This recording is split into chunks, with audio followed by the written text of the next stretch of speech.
Assalamualaikum warahmatullahi wabarakatuh. Nama saya Muhammad Irfan Andriansyah dengan NIM A112020 12888. Pada video ini saya akan mempresentasikan kode dari aplikasi Laporbook. Langsung saja di sini kita mulai dari kelas main. Ini merupakan kelas utama dari sebuah aplikasi. Pada kelas main ini kita mempunyai baris kode berikut yang berfungsi untuk menginisiasi Firebase pada aplikasi. Lalu di bawahnya ada baris berikut yang berfungsi untuk mengatur routing navigasi pada sebuah aplikasi. Di sini initial root-nya yaitu kita garis miring saja, di mana pada kumpulan root ini garis miring ini mengarah ke kelas plus page. Jadi ketika aplikasi dibuka maka akan langsung memanggil kelas plus page ini. Nah, pada kelas plus page ini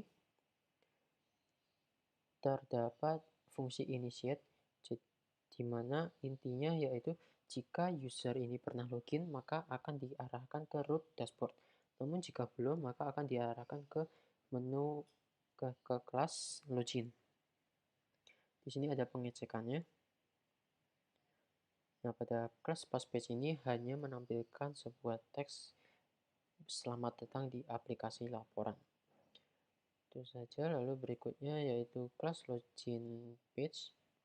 Pada kelas login page ini kita akan membuat instance Firebase out.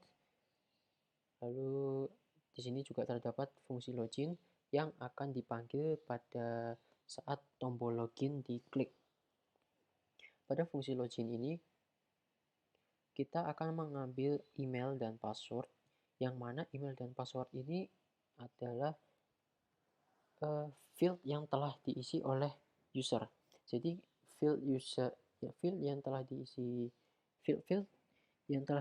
oleh user di form login ini akan dimasukkan ke variabel email dan password.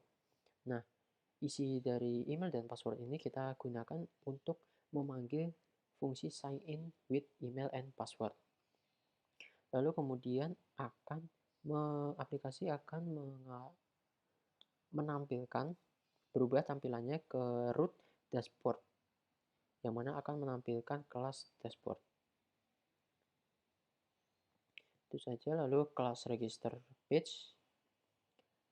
Di kelas register page ini kita memanggil instance, kita membuat instance Firebase out dan Firebase Firestore. Di sini juga terdapat fungsi register, yang mana sama seperti tadi login, fungsi register ini dipanggil ketika tombol register pada form diklik. Di sini kita mengambil collection Firebase bernama akun. Lalu kita juga underscore password ini terdapat pada ini. Ini merupakan password yang field password yang telah diisi oleh user pada form register. Kita akan mengambil isinya lalu menampungnya pada variabel password. Nah, di sini kita akan membuat sebuah akun baru menggunakan fungsi create user with email and password dengan parameternya adalah email dan password. Ini adalah ini didapat pada form register, yaitu ada di bawah sini di build. Lalu di bawahnya yaitu ada variable doc.id, kita akan membuat sebuah ID unik. Lalu dengan ID unik tersebut kita akan membuat sebuah dokumen baru pada pada Firebase dengan field UID-nya berisi tentang UID user, lalu field nama berisi dengan nama user, email dengan email, dan seterusnya.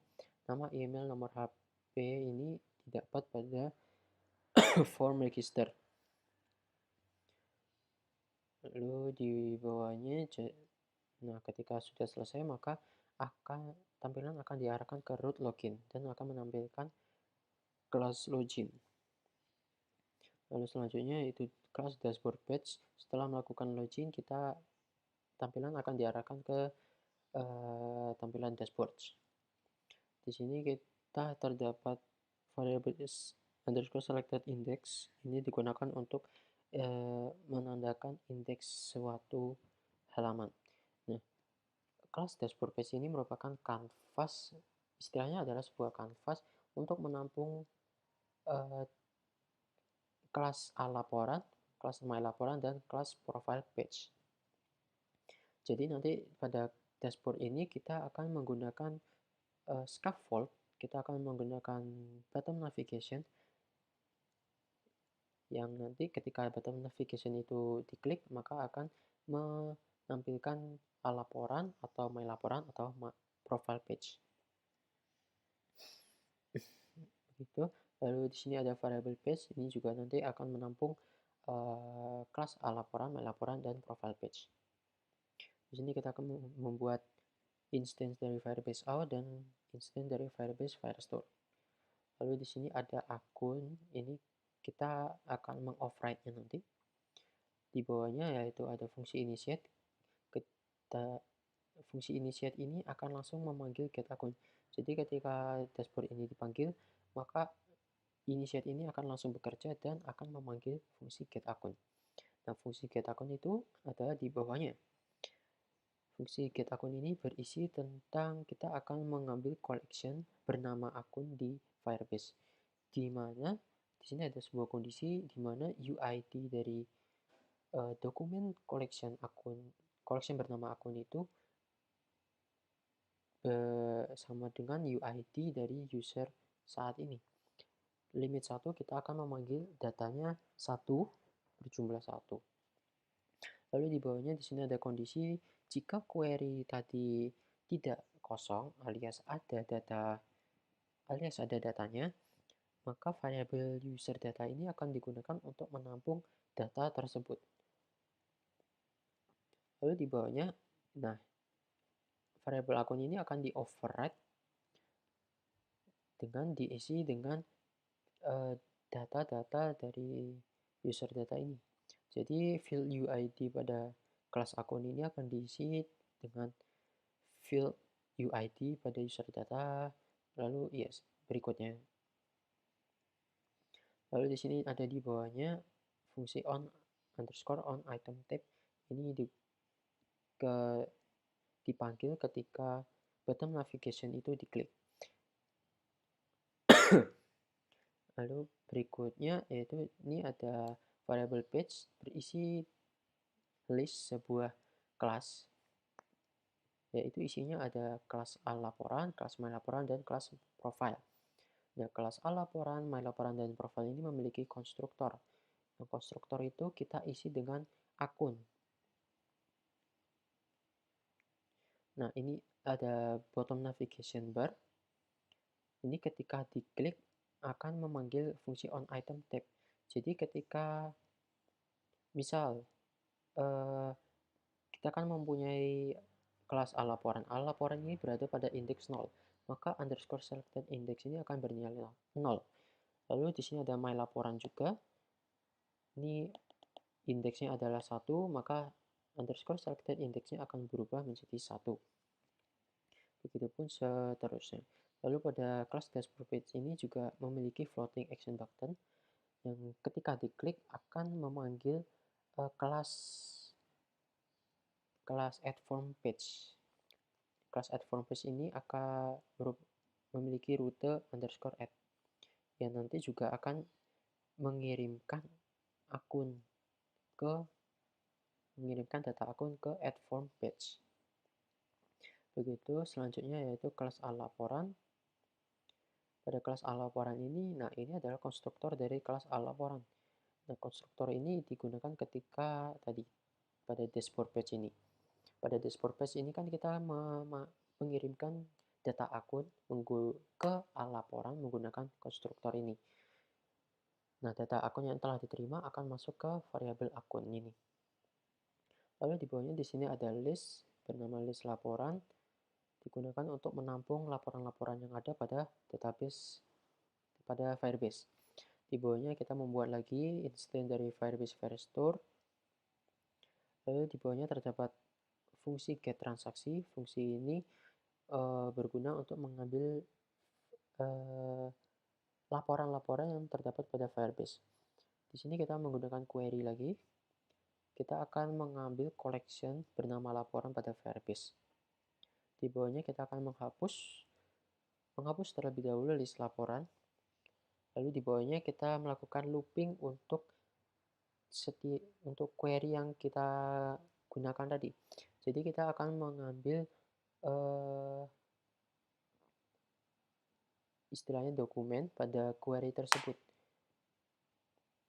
Nah, di bawahnya kita akan mengambil field dari bernama komentar pada dokumen tersebut. Lalu kita melakukan mapping dan akan mengembalikan kelas komentar.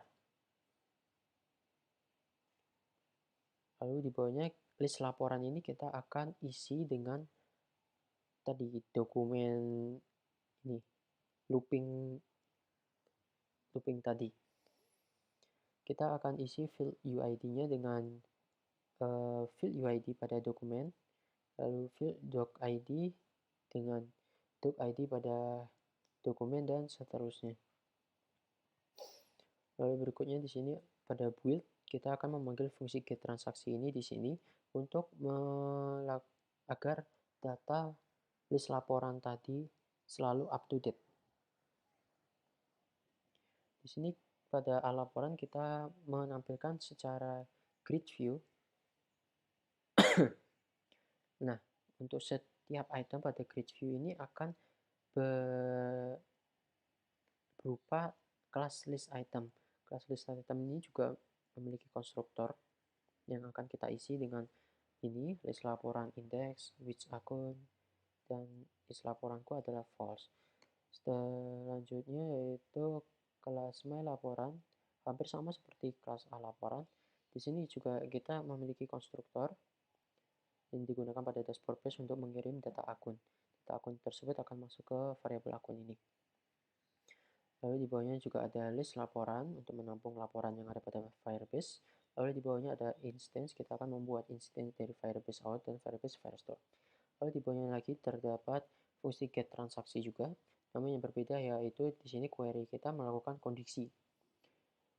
Yaitu kita akan mengambil collection pada Firebase bernama laporan, di mana kondisinya yaitu field UID-nya sama dengan UID user saat ini.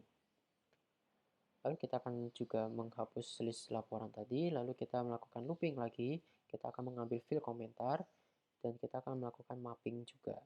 Sama seperti pada kelas A laporan. Ini pun juga sama, list laporannya kita akan isi dengan tadi setiap iterasi pada query. Lalu di sini juga kita memanggil getTransaksi juga pada build. Lalu juga ditampilkan berupa grid view, dan setiap item grid view tersebut akan berupa kelas list item. Yang berbeda yaitu is laporanku pada kelas my laporan ini bernilai true, sedangkan pada a laporan tadi bernilai false. Is laporanku ini berguna untuk ketika melakukan delete. Jadi deleting laporan hanya berlaku jika is laporannya yaitu true. Lalu selanjutnya kelas profile page. Di sini sama seperti my laporan dan a laporan juga memiliki konstruktor yang digunakan pada dashboard page untuk mengirim data akun. Data akun tersebut akan masuk ke variabel akun. Lalu di bawahnya yaitu ada kita membuat instance dari Firebase out. Lalu di bawahnya juga ada fungsi keluar. Kita akan memanggil di dalam fungsi keluar ini kita akan memanggil fungsi sign out. Nah, ketika sudah selesai maka akan memanggil root login, yang berarti tampilannya akan berubah menjadi tampilan login. Oke, selanjutnya yaitu kelas add from page. Nah, kelas add from page ini seperti yang tadi saya bilang, ini dipanggil ketika floating button pada dashboard page itu diklik.